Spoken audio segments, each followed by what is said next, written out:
ಸ್ನೇಹಿತರ, ಕೇಂದ್ರ ಸರ್ಕಾರದಿಂದ 2 ಲಕ್ಷ ರೂಪಾಯಿ ನೀವು ಸಾಲವನ್ನ ಯಾರ ಜಾಮೀನನ್ನ ಮಾಡಿಸದೆ ಪಡ್ಕೊಳ್ಬಹುದು. ಇಲ್ಲ ನಮಗೆ 5 ಲಕ್ಷ ರೂಪಾಯಿ ಬೇಕಂತ ಅಂದ್ರೆ ಜಾಮೀನನ್ನ ಮಾಡಿಸ್ಬೇಕಾಗತ್ತೆ. ಒಟ್ಟಾರೆಯಾಗಿ ಸಾಲ ಸಿಗೋದಂದ್ರೆ ಫಿಕ್ಸ್. ಅದು ಹೇಗೆ ನೀವು ನಂಬಲಿಲ್ಲ ಅಂದ್ರೂ ನಂಬಲೇಬೇಕು. ಅದು ಎಲ್ಲವನ್ನು ಕೂಡ ವಿತ್ ಲೈವ್ ಪ್ರೂಫ್ ಸಮೇತ ನಾನು ಬಿಡಿಸಿ ಹೇಳುವಂತಹ ಪ್ರಯತ್ನ ಮಾಡ್ತೀನಿ. ಸಾಧ್ಯವಾದ್ರೆ ವಿಡಿಯೋನ ಕೊನೆವರೆಗೂ ವಾಚ್ ಮಾಡಿ. ಇಂಪಾರ್ಟೆಂಟ್ ಮಾಹಿತಿ ಅಂತೂ ಇದೆ. ರೈತರು ಇದನ್ನ ತಿಳ್ಕೊಳ್ಳೇಬೇಕಾದಂತಹ ವಿಷಯ. ಸ್ನೇಹಿತರೆ, ಕಿಸಾನ್ ಕ್ರೆಡಿಟ್ ಕಾರ್ಡ್ ಅಂತ ನೀವು ಕೇಳಿರ್ತೀರಿ. ಆದ್ರೆ ಇದನ್ನ ಕೆಲವೊಂದಿಷ್ಟು ಜನ ಬಳಕೆ ಮಾಡ್ಕೊಳ್ತಾ ಇದ್ದಾರೆ. ಬಹಳಷ್ಟು ಜನ ರೈತರು ಇದನ್ನ ಬಳಕೆ ಮಾಡ್ಕೊಳ್ತಾ ಇಲ್ಲ. ಹಾಗಾದ್ರೆ ಈ ಕಿಸಾನ್ ಕ್ರೆಡಿಟ್ ಕಾರ್ಡ್ ನ ಕುರಿತಾಗಿ ಸಂಪೂರ್ಣ ಡೀಟೇಲ್ಸ್, ಇದರಿಂದ ಏನೇನ್ ಉಪಯೋಗ ಆಗ್ತಾ ಇದೆ, ಯಾವ ರೀತಿಯಾಗಿ ಸಾಲವನ್ನ ಪಡ್ಕೊಂಡು ನಮ್ಮ ಬೆಳೆಗಳನ್ನ ಬೆಳ್ಕೊಳ್ಬಹುದಾಗಿರತ್ತೆ, ಎಷ್ಟು ಬಡ್ಡಿ ಇರತ್ತೆ, ಯಾರನ್ನ ಜಾಮೀನು ಮಾಡಿಸಬಹುದು, ಎಷ್ಟು ಲಕ್ಷದವರೆಗೆ ಜಾಮೀನು ಮಾಡಿಸ್ಲಿಕ್ಕೆ ನಡೆಯುತ್ತೆ, ಎಲ್ಲವನ್ನು ಕೂಡ ನಾನು ಈ ವಿಡಿಯೋದಲ್ಲಿ ಚರ್ಚೆ ಮಾಡ್ತೀನಿ.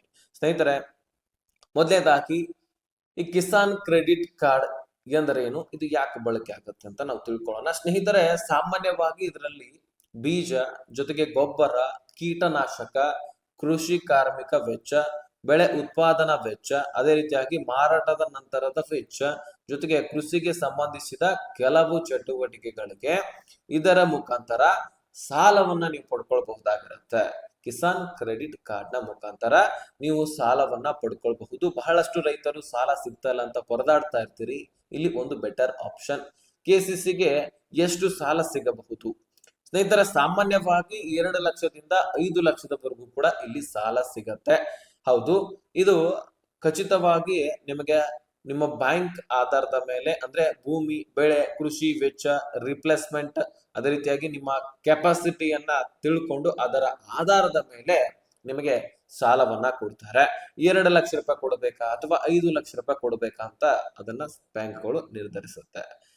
ಜೊತೆಗೆ ಇಲ್ಲಿ 2 ಲಕ್ಷ ರೂಪಾಯಿ ನಿಮಗೆ ಸಾಲ ಬೇಕಪ್ಪ ಅಂದ್ರೆ ನೀವೇನ್ ಮಾಡಬೇಕು? ಜಾಮೀನು ಮಾಡ್ಲಿಕ್ಕೆ ನಡೀತಿದೆ. ಯಾರು ಬೇಕಾದ್ರೂ ಜಾಮೀನು ಮಾಡ್ಬೇಕಂತ ಹೇಳಿರ್ತಾರಲ್ಲ, ಆ ಜಾಮೀನು ಮಾಡ್ಲಿಲ್ಲ ಅಂತ ನಡೆಯುತ್ತೆ.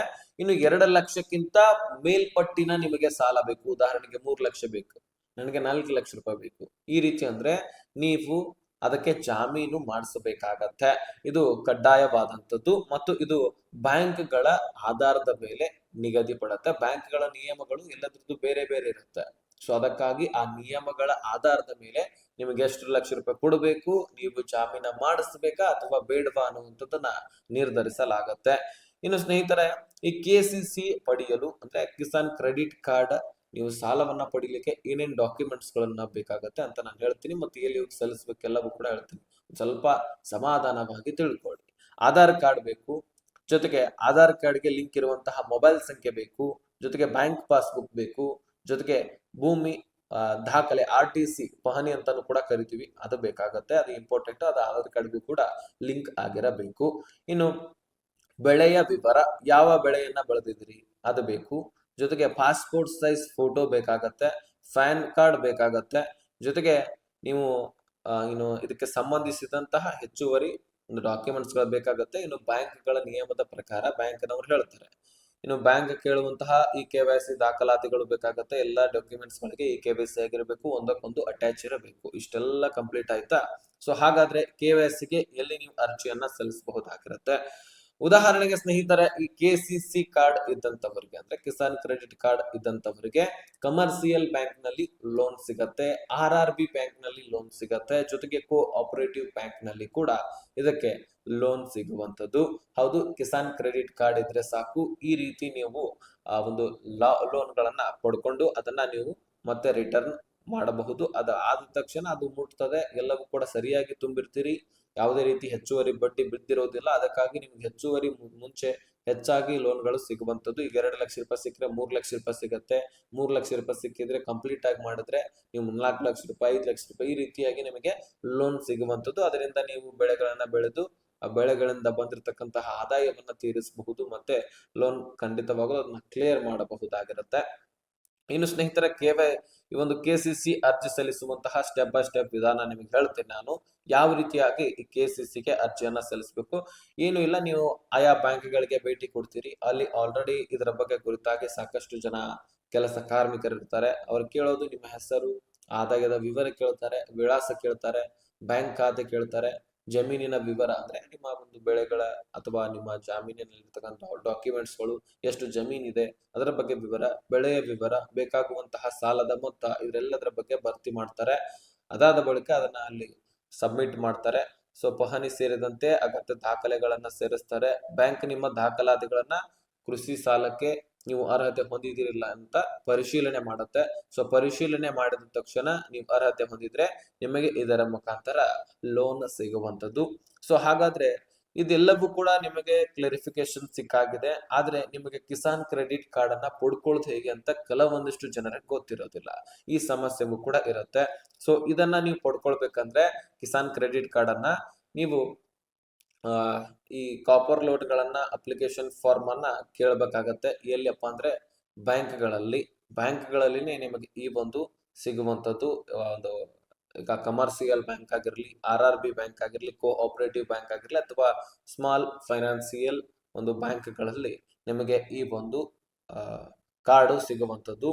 ಈ ಕಾರ್ಡ್ ಸಿಕ್ಕರೆ ಇಂತಹ ಒಂದು ಸಾಲ ಮನ್ನಾ ಒಂದು ಸಾಲದ ಯೋಜನೆಯನ್ನ ನೀವು ಪಡ್ಕೊಳ್ಬಹುದಾಗಿರುತ್ತೆ. ಅಲ್ಲಿ ನೀವು ಫಾರ್ಮ್ ಕೇಳಿದ್ರೆ KCCಗೆ ಅರ್ಜಿ ಸಲ್ಲಿಸುವಂತಹ ಫಾರ್ಮ್ ಕೊಡಿ ಅಂತ ಅಂದ್ರೆ ಫಾರ್ಮ್ ಕೊಡ್ತಾರೆ. ಆ ಫಾರ್ಮ್ಗೆ ನೀವು ಫಿಲ್ಅಪ್ ಮಾಡಿ ವಾಪಸ್ ರಿಟರ್ನ್ ಕೊಟ್ರೆ ನೀವು ಅರ್ಹತೆ, ಅದಕ್ಕೆ ಮಾನದಂಡಗಳು, ನಿಯಮಗಳು ನಿಮ್ಮ ಅನುಸಾರವಾಗಿ ಇದ್ರೆ, ನೀವು ಅರ್ಹತೆ ಹೊಂದಿದ್ರೆ ನಿಮಗೆ ಆ ಒಂದು ಕಾರ್ಡ್ ಸಿಗುವಂತದ್ದು. ಸೊ ನಿಮ್ಮ ಜಾಮೀನು ಎಷ್ಟಿದೆ ಎಲ್ಲವನ್ನು ಕೂಡ ಅಲ್ಲಿ ಭರ್ತಿ ಮಾಡ್ಬೇಕಾಗತ್ತೆ. ಅದನ್ನೆಲ್ಲವೂ ಕೂಡ ತಿಳ್ಕೊಂಡು ನಿಮಗೆ ಈ ಡಾಕ್ಯುಮೆಂಟ್ಸ್ ಅನ್ನ ಕೇಳ್ತಾರೆ. ಆಧಾರ್ ಕಾರ್ಡ್, ಬ್ಯಾಂಕ್ ಖಾತೆಯ ವಿವರ, RTC ಕೇಳ್ತಾರೆ, ಪಹಣಿ, ಬೆಳೆಯ ವಿವರವನ್ನ ಕೇಳ್ತಾರೆ, ಪಾಸ್ಪೋರ್ಟ್ ಸೈಜ್ ಫೋಟೋ, ಮೊಬೈಲ್ ಸಂಖ್ಯೆ, ಪ್ಯಾನ್ ಕಾರ್ಡ್ ಇವುಗಳನ್ನ ಕೇಳಿ ಅವರು ನಿಮಗೆ ಕಾರ್ಡ್ ಕೊಡಲಾಗ್ತಾರೆ. ಸೊ ಆ ಕಾರ್ಡ್ ಅನ್ನ ತೆಗೆದುಕೊಂಡು ನೀವು ಸಾಲವನ್ನ ಅಲ್ಲಿಯೇ ಪಡ್ಕೊಳ್ಬಹುದಾಗಿರುತ್ತೆ. ಸೊ ಒಂದು ರೈತರಿಗೆ ಒಳ್ಳೆಯ ಆಪ್ಷನ್ ಇದು ಸಾಲವನ್ನ ಪಡಿಲಿಕ್ಕೆ, ಬೆಟರ್ ಆಪ್ಷನ್. ಸೊ ನಿಮಗೆ ಇಂಟ್ರೆಸ್ಟ್ ಇದ್ರೆ ಈ ಸಾಲವನ್ನ ಪಡ್ಕೊಳ್ಳಿಕ್ಕೆ ಈ ಕಿಸಾನ್ ಕ್ರೆಡಿಟ್ ಕಾರ್ಡ್ ಅನ್ನ ಪಡ್ಕೊಳ್ಳಿ. ನಿಮಗೆ ಖಂಡಿತವಾಗ್ಲೂ ಈ ಸಾಲ ಸಿಗುವಂತದ್ದು. 2 ಲಕ್ಷ ರೂಪಾಯಿಗೆ ಜಾಮೀನು ಮಾಡ್ಲಿಲ್ಲ ಅಂದ್ರೂ ನಡೆಯುತ್ತೆ. 2 ಲಕ್ಷ ರೂಪಾಯಿಗಿಂತ ಹೆಚ್ಚಿನ ಸಾಲ ಬೇಕಂದ್ರೆ ಜಾಮೀನು ಮಾಡಿಸಬೇಕಾಗತ್ತೆ.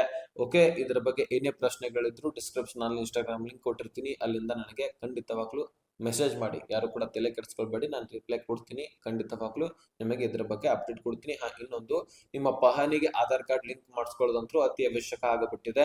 ಯಾಕಂದ್ರೆ ಯಾವುದೇ ಯೋಜನೆಯ ಲಾಭವನ್ನ ನೀವು ಪಡ್ಕೊಳ್ಬೇಕಂದ್ರೆ ಪಹಣಿಗೆ ಆಧಾರ್ ಕಾರ್ಡ್ ಲಿಂಕ್ ಆಗಿರಲೇಬೇಕು.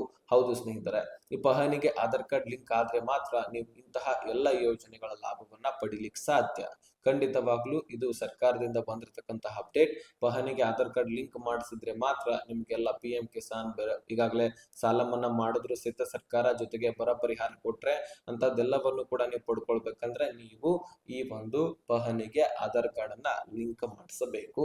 ಈ ಇನ್ಫಾರ್ಮೇಶನ್ ನಿಮ್ ಮುಂದೆ ಇಟ್ಟಿದ್ದೀನಿ. ಏನೇ ಪ್ರಶ್ನೆಗಳಿದ್ರು ಆಗಲೇ ಹೇಳಿರುವ ಹಾಗೆ ಡಿಸ್ಕ್ರಿಪ್ಷನ್ ಅಲ್ಲಿ ಇನ್ಸ್ಟಾಗ್ರಾಮ್ ಲಿಂಕ್ ಇರುತ್ತೆ, ಅಲ್ಲಿಂದ ಮೆಸೇಜ್ ಮಾಡಿ ಈ ಇನ್ಫಾರ್ಮೇಶನ್ ಎಲ್ಲ ರೈತರಿಗೆ ಶೇರ್ ಮಾಡಿ.